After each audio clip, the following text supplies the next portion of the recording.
টানা কয়েকদিনের সংঘাতের পর আপাতত ইরানে নতুন হামলা চালায়নি যুক্তরাষ্ট্র। ইরানও মার্কিন ঘাঁটি কিংবা আঞ্চলিক লক্ষ্যবস্তুতে পাল্টা হামলা থেকে বিরত রয়েছে। ওয়াশিংটনের দাবি, সামরিক চাপ বজায় রেখেই কূটনৈতিক পথ খোলা রাখতে চাইছে ট্রাম্প প্রশাসন। তবে যুদ্ধ থেমে থাকলেও উত্তেজনা থেমেনি। ইরান সমর্থিত হুথি বিদ্রোহীরা ইয়েমেন থেকে সৌদি আরবের জিজান ও ইয়ানবুর আরামকো তেল স্থাপনায় হামলার দাবি করেছে। জিজানের শোধনাগারের কাছে ধোঁয়া উঠতে দেখা গেছে বলে এক প্রতিবেদনে জানিয়েছে রয়টার্স। বিশ্লেষকদের আশঙ্কা, এতে হরমুজের পাশাপাশি বাব আল মানদেব প্রণালীও নতুন ঝুঁকির মুখে পড়তে পারে।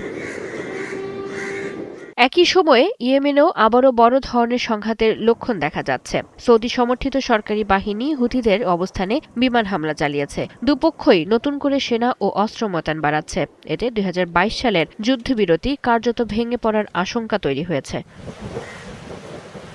সংঘাতের আরেকটি নতুন মাত্রা যোগ হয়েছে কাস্পিয়ান সাগরে। ইরানের অভিযোগ, তাদের একটি বাণিজ্যিক জাহাজে ইউক্রেন হামলা চালিয়েছে। এতে একজন নাবিক নিহত ও কয়েকজন আহত হয়েছেন। ইউক্রেন হামলার কথা স্বীকার করলেও দাবি করেছে জাহাজটি সামরিক কার্যক্রমে সহায়তা করছিল। ঘটনাকে কেন্দ্র করে কিয়েভের কূটনীতিককে তলব করেছে তেহরান। তবে যুদ্ধের প্রভাব সবচেয়ে বেশি পড়ছে ইরানের অর্থনীতিতে। মার্কিন নৌ অবরোধ, তেল রপ্তানির অনিশ্চয়তা, গ্যাস উৎপাদনে বড় ধরনের ক্ষতি এবং জ্বালানির ঘাটতিতে চাপে পড়েছে দেশটি।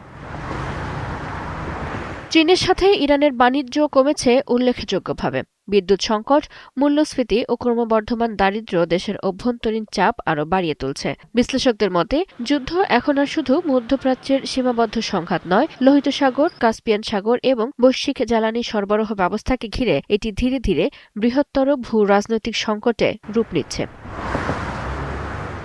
চৈতি সরোয়ার, ৭১।